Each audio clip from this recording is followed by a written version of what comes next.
அன்புள்ள எல்லாம் அல்ல அல்லாஹ்வுடைய நல்லடியார்களே, அல்லாஹ் கடமையாக ஆக்கியிருக்கிற ஜும்ஆ தொழுகை நிறைவேற்றுவதற்காக நாம் எல்லாம் இங்கே அமர்ந்திருக்கின்றோம். இந்த தருணத்தில் மரணத்திற்கு முன் நாம் செய்ய வேண்டிய செயல்பாடுகள் என்கிற தலைப்பின் கீழ் எல்லா மனிதர்களும் மரணத்தை அடைய காத்திருக்கின்றோம்.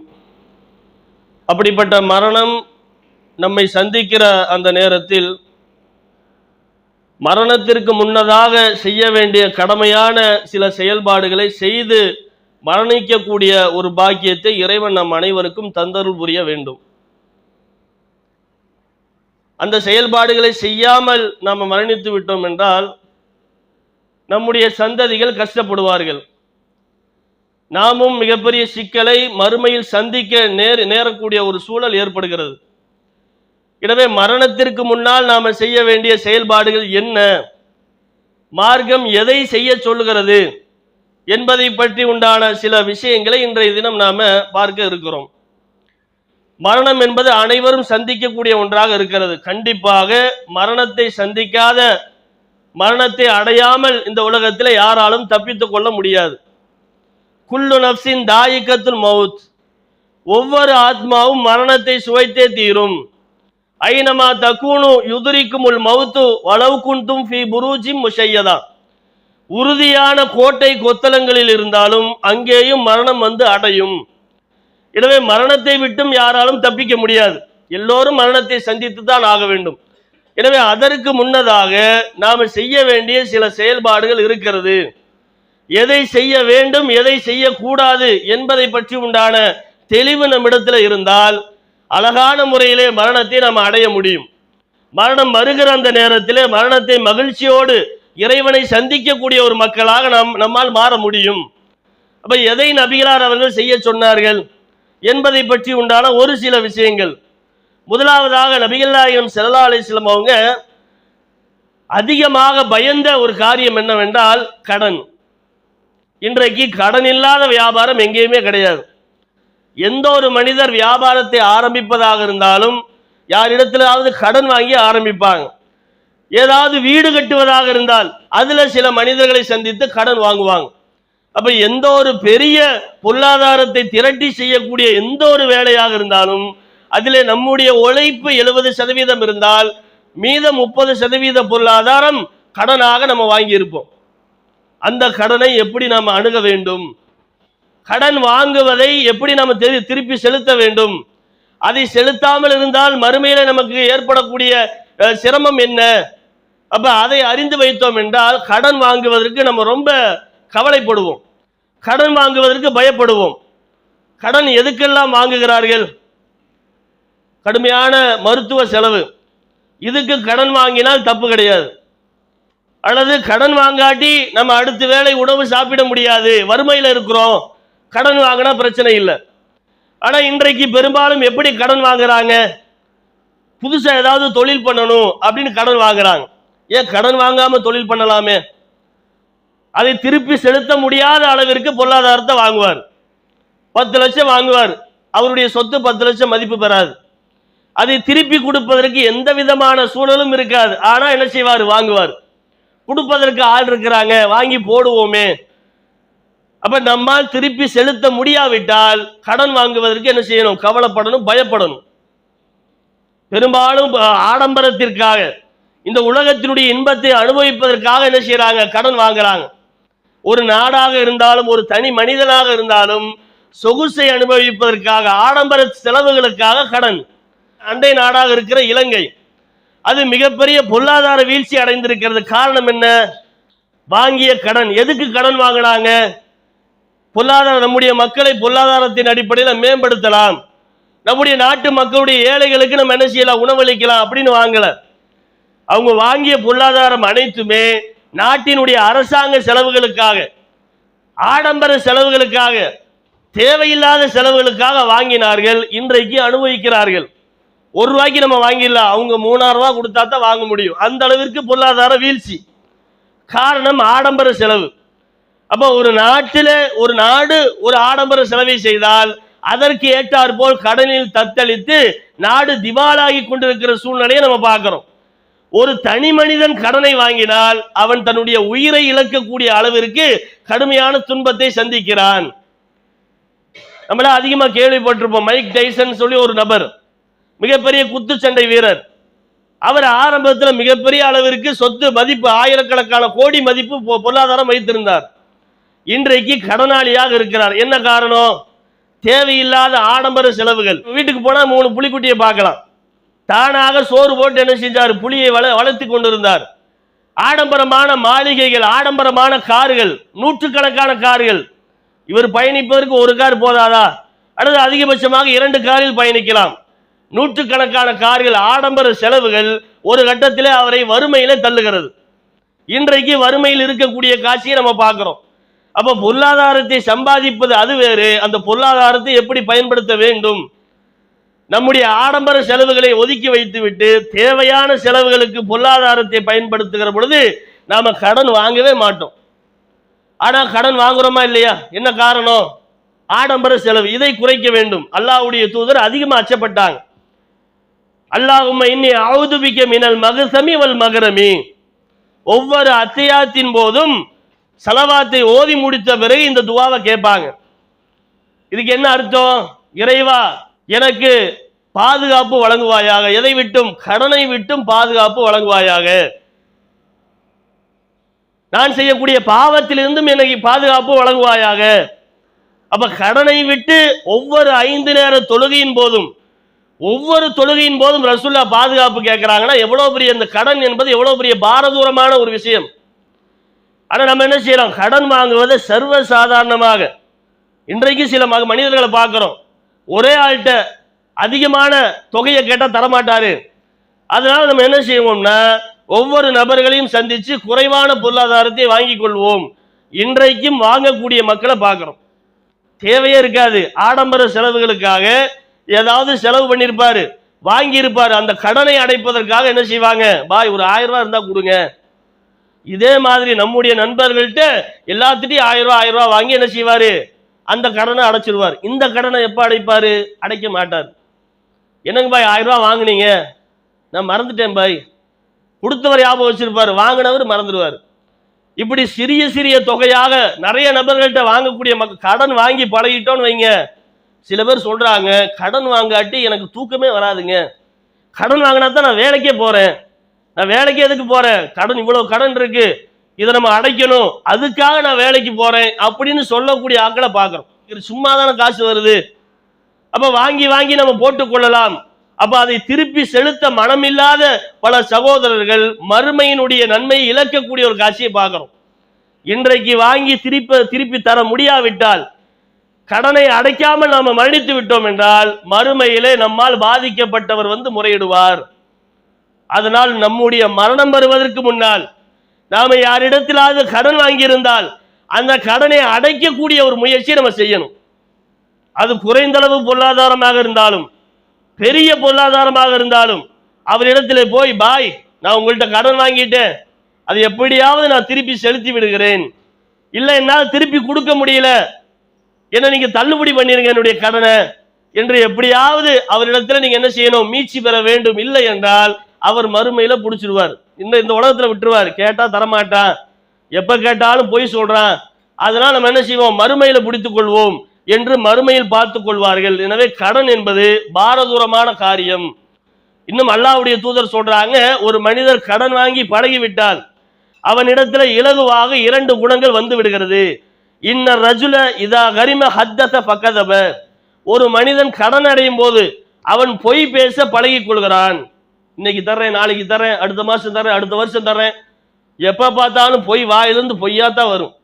கரெக்டா சொல்ல மாட்டாரு, சொன்னாலும் திருப்பி கொடுக்க மாட்டாங்க. இப்படிப்பட்ட ஒரு சூழல்ல மனிதனை பார்க்கிறோம். அல்லாஹ்வுடைய தூதர் மனிதனுடைய கடன் பட்டவனுடைய யதார்த்த தன்மையை நமக்கு விளக்குகிறார்கள். அவன் கடன் வாங்கி விட்டால் அதிகமாக பொய் பேசுவான். அதே போன்று வாக்களித்து அதற்கு மாறு செய்வான். இத்தனாம் தேதி நான் தர்றேன்னு வாக்களிப்பான், அந்த தேதியில தரமாட்டான். இப்படி ஒரு மனிதன், கடன்பட்ட ஒரு மனிதன் அதிகமாக பொய் பேசக்கூடியவனாக, அதிகமான வாக்குறுதி மீறக்கூடியவனாக மாறி விடுவான் என்று அல்லாஹ்வுடைய தூதர் சொல்றாங்களே. இந்த கடனுக்கு நம்ம அச்சப்படணும். நாம மரணம் வருவதற்கு முன்னாலே நாம வாங்கிய கடனை அடைக்க வேண்டும். புதிதாக கடன் வாங்குவதற்கு நம்ம பயப்படணும். திருப்பி கொடுக்க முடியும் என்றால் வாங்கணும். வாங்கினா தப்பு கிடையாது. மார்க்கத்தில் இதெல்லாம் ஹராம் கிடையாது. ரசூலுல்லாஹ் இப்படி எச்சரிக்கை செய்யறாங்களே, ஒருவேளை ஹராமா இருக்குமோ அப்படின்னு நம்ம நினைக்க தேவையில்லை. இது ஹலால் தான். இது மார்க்கத்தில் தடை கிடையாது. எப்ப தடை கிடையாது? நம்மால திருப்பி செலுத்த முடியும்னா தடை கிடையாது. திருப்பி செலுத்த முடியவில்லை என்றால் அது தடை, அது ஹராமாக மாறி விடுகிறது. நம்மை மறுமையில நரகத்தில் போய் தள்ளிவிடும். திருப்பி செலுத்த முடிஞ்சா வாங்குங்க என்கிற அடிப்படையில் அல்லாஹ்வுடைய தூதருடைய போதனை அமைந்திருக்கிறது. எந்த அளவுக்கு ரசூலுல்லாஹ் சொல்றாங்க, இந்த உலகத்தில் மிகப்பெரிய நன்மையை அடையக்கூடிய ஒரு காரியம் என்னங்க? அல்லாஹ்விற்காக உயிரை தியாகம் செய்வது. தொழக்கூடிய நன்மையை விட, நோன்பு வைக்கக்கூடிய நன்மையை விட, நீங்க உலகத்துல எதுவெல்லாம் நன்மையான காரியங்கள் என்று பட்டியல் போடுகிறீர்களோ அந்த அனைத்து நன்மையான காரியங்களை விட முதல் இடத்திலே எந்த நன்மையான காரியம் இருக்கும் என்றால் அல்லாஹ்வுடைய பாதையில போரிடுவது. அப்படிப்பட்ட போரிட்ட மனிதனுடைய எல்லா பாவங்களையும் அல்லாஹ் அழித்து விடுவான். ஒரே ஒரு பாவத்தை தவிர, அவரை கடனை தவிர. அந்த உயிர் தியாகி கடன் பட்டிருந்தால் அந்த கடனை அல்லாஹ் மன்னிக்க மாட்டான். சம்பந்தப்பட்டவர் மன்னிக்காத வரை அல்லாஹ் மன்னிக்க மாட்டான் என்று அல்லாஹ்வுடைய தூதர் நமக்கு சொல்றாங்க. அப்ப எவ்வளவு பெரிய காரியம் பாருங்க. கடன் வாங்குவதற்கு நம்ம பயப்பட வேண்டும். இன்னும் சொல்ல போனா அல்லாஹ்வுடைய தூதருடைய காலத்துல ஏதாவது கடனாளியினுடைய ஜனாசா வந்து விட்டால், ஒரு ஜனாசா வந்து விட்டால் அல்லாஹ்வுடைய தூதர் கேட்பாங்க, இவர் கடன் வாங்கி இருக்கிறாரா? அப்ப கடன் வாங்கி இருந்தா ஒத்துக்குவாங்க. சஹாபாக்கள் சொல்லுவாங்க, அல்லாஹ்வுடைய தூதரை இவர் கடன் வாங்கி இருக்காரு, அந்த கடனை திருப்பி செலுத்தக்கூடிய பொருளாதாரம் சொத்து இவரிடத்துல இருக்கிறதா? இவரிடம் இருக்கிறது என்றால் தொழுது வைப்பாங்க. இல்லை இவரிடத்துல இல்லை என்றால் வேறு யாராவது கடனை அடைக்கிறீர்களா என்று ஆரம்ப காலகட்டத்தில் கேட்பாங்க. அப்ப சஹாபாக்கள் சொல்லுவாங்க, நான் அடைக்கிறேன். உடனே ரசூலுல்லாஹ் தொலை வைப்பாங்க. யாருமே முன்வரவில்லை என்றால் ரசூலுல்லாஹ் என்ன சொல்லுவாங்க, உங்களுடைய தோழருக்கு நீங்களே தொலை வையுங்கள். அல்லாஹ்வுடைய தூதர் ஜனாசா தொழாமல், முஸ்லிம்களுக்கு முக்மீன்களுக்கு ஜனாசா தொழாமல் இருந்தது இரண்டு விஷயங்களுக்கு தான். ஒன்று, தற்கொலை செய்த ஜனாசாவுக்கு அல்லாஹ்வுடைய தூதர் ஜனாசா தொழுகை வைத்தது கிடையாது. ஜனாசா தொழுகை இல்லை. அவங்களுக்கு பாவமன்னிப்பு கேட்க மாட்டாங்க ரசூலுல்லாஹ். அதே போன்று இன்னொரு நபர் யாருன்னு கேட்டா, கடன் வாங்கி மரணித்தவர், கடனை அடைக்க முடியாத ஒரு சூழலில் மரணித்தவருக்கு கடனை அடைக்க பொருளாதாரம் இல்லை என்றால், யாரும் முன்வரவில்லை என்றால் ரசூலுல்லாஹ் தொலை வைக்கவில்லை என்பதை நம்ம பார்க்கணும்.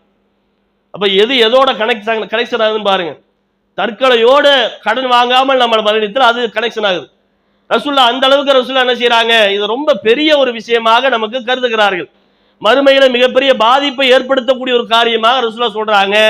இதற்கு அஞ்சி நாம் நம்முடைய மரணம் வருவதற்கு முன்னால் பள்ளிவாசலை விட்டு வெளியே போவோம், கால் தடுமாறி விழுந்து மரணம் கூட ஏற்படலாம். அல்லது வீட்டில் போய் சாப்பிட்டுட்டு இருப்போம், சாப்பாடு கறியை தூக்கி உள்ள வாய்க்குள்ள வைப்போம், விக்கி நமக்கு மரணம் வரலாம். ஏன்னா இப்படி பேசுறான் சும்மா இன்னைக்கு அப்படின்னு நீங்க நினைக்காதீங்க. எப்படி வேண்டுமானாலும் மரணம் வரும். அதை நம்ம தடுக்க முடியாது. பாத்ரூமுக்கு போயிருப்போம், இந்த போயிட்டு வந்துடுறேன்ட்டு நம்ம நினைச்சு பார்த்துருப்போம் மாட்டோம். சில பேருக்கு அல்லாஹ் அங்க மரணத்தை வச்சிருப்பான். எப்ப வேண்டுமானாலும் மரணம் வரும், எப்பொழுது எந்த இடத்தில் வேண்டுமானாலும் வரும் என்று அஞ்சி மரணத்திற்கு முன்னால் செய்ய வேண்டிய கடமையாக இருக்கிற கடன் வாங்கினால் அதை அடைக்கக்கூடிய கடமையை நம்ம செய்ய வேண்டும். கடன் வாங்காமல் தப்பித்துக் கொள்ளக்கூடிய ஒரு காரியத்தை செய்ய வேண்டும். இதுல நம்ம ரொம்ப கவனமாக இருக்க வேண்டும். அடுத்ததாக இன்னொரு விஷயம் என்னவென்றால், நம்ம இந்த உலகத்துல யாருக்காவது பாவம் செய்து விட்டால், யாருக்காவது நாம ஏதாவது தீமை செய்து விட்டால் அவரிடத்துல மன்னிப்பு கேட்டு அதனை நிவர்த்தி செய்யக்கூடிய கடமை நம்மிடத்துல இருக்கிறது. யாருக்காவது நம்ம என்ன செய்வோம், பேசி திட்டி இருப்போம், யாரையாவது அடித்திருப்போம், யாருடைய பொருளாதாரத்தையாவது மோசடி செய்திருப்பார்கள். இப்படி யாருக்கெல்லாம் நாம துரோகம் செய்திருக்கிறோமோ அவர்களை வாழுகிற காலகட்டத்தில் சந்தித்து அவரிடத்துல நாம மன்னிப்பு பெற வேண்டும். அப்படி மன்னிப்பு பெறவில்லை என்றால் நடக்கக்கூடிய நிலைமை என்ன? அல்லாஹ்வுடைய தூதர் சஹாபாக்கள்கிட்ட கேட்கிறாங்க, திவாலாகி போனவன்னா யாருன்னு கேட்கிறாங்க. யார் இடத்துல பொருளாதாரம் இல்லையோ, யார் இடத்துல சொத்து இல்லையோ, இடம் இல்லையோ, அவர்தான் திவாலாகி போனவர் என்று சொல்றாங்க. அப்ப அல்லாஹ்வுடைய தூதர் சொல்றாங்க, அதுக்கு அது அர்த்தம் கிடையாது. திவாலாகி போனவர் என்றால் என்ன அர்த்தம் என்றால், இந்த உலகத்திலே அதிகமான நன்மைகளை சம்பாதித்திருப்பார், ஏகப்பட்ட அல்லாஹ்வுடைய தூதர் சொன்ன எல்லா அமல்களையும் பேணி இருப்பார், மார்க்கம் சொன்ன எல்லா கடமைகளையும் நிறைவேற்றி இருப்பார். அப்படி நன்மையினுடைய மூட்டைகளை சுமந்தவராக, நன்மையினுடைய எடையை சுமந்தவராக மறுமையில வருவார். வந்தவர் இந்த உலகத்திலே அவர் என்ன செஞ்சிருப்பாரு, நன்மை செய்வது போல பிறருக்கு தீமை செஞ்சிருப்பார். அண்டை வீட்டாருக்கு என்ன செய்வார்? மிகப்பெரிய தொந்தரவு கொடுத்திருப்பார். அதே போன்று நம்மோடு பழகுகிற நண்பரிடத்துல தொந்தரவு கொடுத்திருப்பார், தீமை செய்திருப்பார், அவதூறு பேசியிருப்பார். அந்த அத்துணை தீமைக்கும் பாதிக்கப்பட்டவர் என்ன செய்வாரு? பாதிப்பை ஏற்படுத்தியவருடைய நன்மையிலிருந்து பிடுங்கி அல்லாவின் மூலமாக தரப்படும். மறுமையில காசு பணத்துக்கு எந்த விதமான பிரயோஜனம் கிடையாது. இன்றைக்கு இந்த உலகத்துல தான் காசுக்கு மதிப்பு. ஒரு 500 ரூபா நோட்டு கீழே விழுந்துருச்சுன்னு வைங்க, இங்க இங்கிட்ட அங்கிட்டு திரும்பி பார்ப்போம், யாரு பார்க்காட்டி உடனே எடுத்து ஜோப்பில் வைக்கக்கூடிய மக்கள் நிறைய மக்கள் இருக்கிறாங்க. யாரு தவற விட்டா, யார் முன்னாடி போனவங்க தவற விட்டுருப்பாங்களே, அதெல்லாம் எந்த ஒரு கவலையும் கிடையாது. காசு கிடைக்குதா அவ்வளவுதான். அது மார்க்கம் படித்தவராக இருந்தாலும் மார்க்கத்தை தெரிந்தவராக இருந்தாலும், இன்றைக்கு நம்ம பார்க்கிறோம் பொருளாதாரம் கிடைக்கிறது என்றால் எந்த விதமான தார்மீக அடிப்படையிலான எந்த ஒரு விஷயத்தையும் கடைபிடிக்க மாட்டாங்க. காசு கிடைக்குது, சொகுசா கிடைக்குது, இலகுவா கிடைக்குது, நம்ம எந்த விதமான கட்டுப்பாடையும் மீறலாம் என்று மீறக்கூடிய மக்களை பார்க்கிறோம். மார்க்கத்தை அறிந்த மக்கள் கூட என்ன செய்யறாங்க? இதெல்லாம் தப்பு ஹராம் என்று தெரிந்தும் கூட காசு கிடைக்குது, இதை விடக்கூடாது, இப்ப விட்டா நாளைக்கு கிடைக்காது என்று என்ன செய்யறாங்க? பொருளாதாரத்தை தவறான முறையில் அடையக்கூடிய ஒரு காட்சியை பார்க்கிறோம். அப்ப மறுமையில எந்த விதமான பிரயோஜனமும் கிடையாது. அல்லாஹ் என்ன செய்வான்? இவருடைய நன்மை நாம பாதிப்பு ஏற்படுத்தி இருந்தால் நம்முடைய நன்மையை பிடுங்கி பாதிக்கப்பட்டவருக்கு கொடுப்பான். எதுவரையும் கொடுப்பான்? நமக்கு நன்மை தீருகிற வரையும் கொடுப்பான். ஏன்னா அந்த அளவுக்கு பாவம் செய்திருந்தால் ஒரு கட்டத்தில் நம்ம இடத்துல நன்மை கிடையாது, எடுத்து தருவதற்கு நன்மை இல்லை. அல்லாஹ் என்ன செய்வான்? பாதிக்கப்பட்டவர் இடத்துல இருக்கிற தீமையை எடுத்து நமக்கு அல்லாஹ் கொடுத்துருவான்.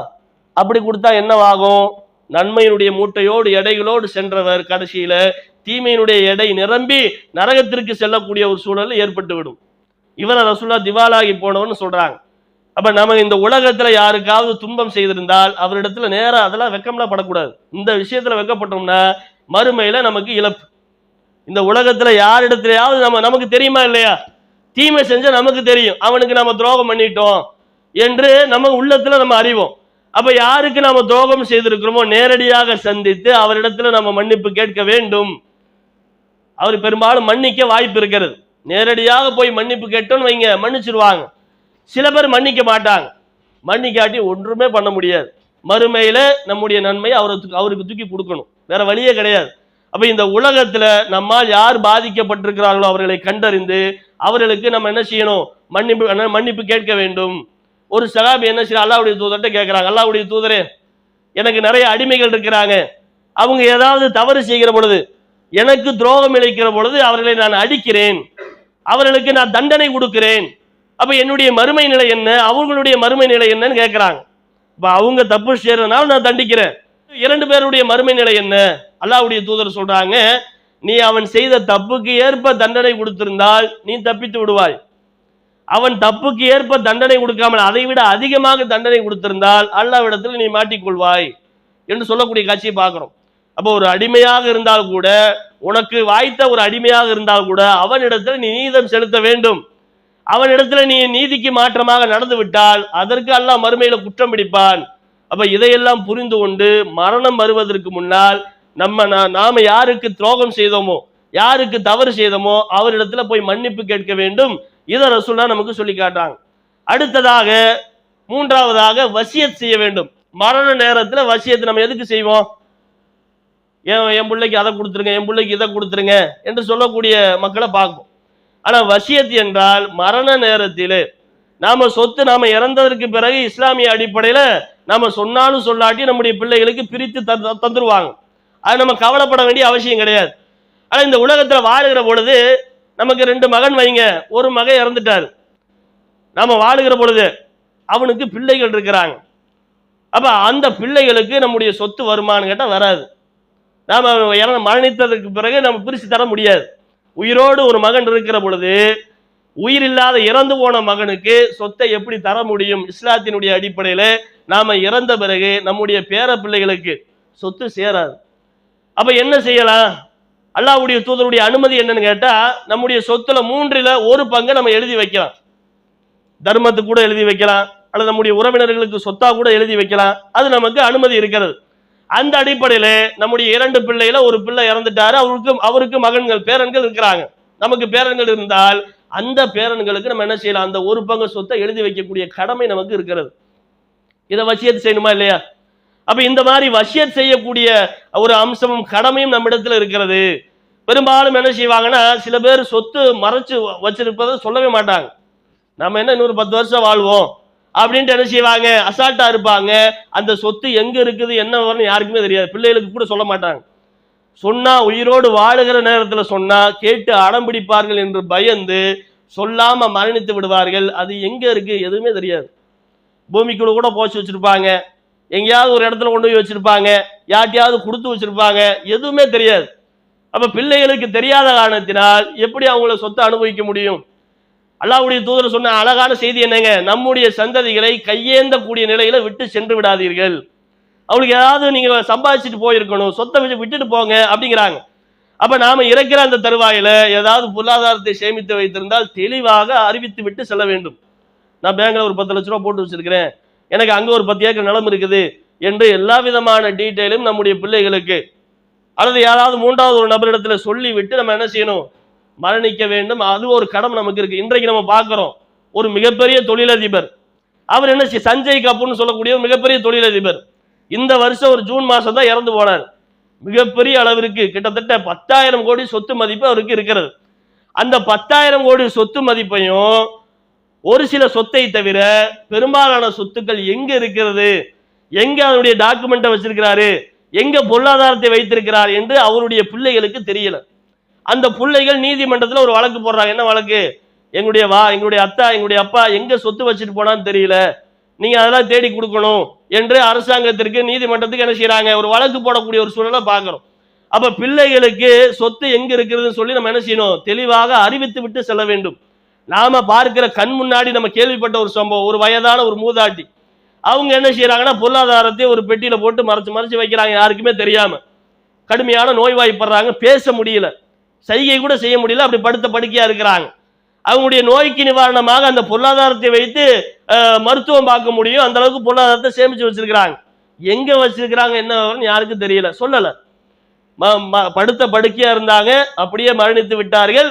அந்த காசு அப்படியே அந்த பெட்டியில இருந்தது. ஒரு சில ஆண்டுகள் கழித்து என்ன செய்யறாங்க, பிள்ளைகள் எடுக்கிறாங்க. அது அவங்களுக்கு சொல்லிட்டு போகல, ஏதோ ஒரு பழைய பெட்டி கிடக்குதுன்னு திறந்து பார்க்கறாங்க, அதுல ஒரு 10 லட்சம். அந்த பொருளாதாரத்தை வைத்து அவங்களை மருத்துவம் பார்த்தா உயிர் பிழைத்திருக்க முடியும். சொல்லாம என்ன செய்யறாங்க, சொன்னா சண்டை போடுவாங்க பிள்ளைங்க என்று. அப்படி சண்டை போட்டா 3வது ஒரு நபர்கிட்ட சொல்லிட்டு போலாம், அப்படியாவது சொல்லிட்டு போலாமா இல்லையா? அதையும் செய்யாம என்ன செய்யறாங்க, சொல்லாமல் இறந்த காரணத்தினால் பிள்ளைகளுக்கு சொத்து சேராமல் போறக்கூடிய ஒரு காட்சியை பார்க்கிறோம். எனவே மரணத்திற்கு முன்னால் இது போன்ற அம்சங்களை எல்லாம் கவனித்து நாம இது போன்ற காரியத்தை செய்ய வேண்டும். அப்படி செய்து நாம மரணம் அடைந்தால் குற்றமற்றவராக மறுமையில நன்மையை அடையக்கூடிய மக்களாக நாம சொர்க்கம் செல்ல முடியும் என்பதை கருதி கொண்டு அல்லாஹ்வுடைய தூதர் சொன்ன இந்த விஷயங்களை கடைபிடித்து மரணிக்கக்கூடிய மக்களாக நம் அனைவரையும் அல்லாஹ் ஆக்கி அருள்வான் என்று கூறி எனது ஜும்மாவின் முதல் உரையை முடித்துக் கொள்கிறேன். அஸ்ஸலாமு அலைக்கும் வரஹ்மத்துல்லாஹி வபரகாத்துஹு.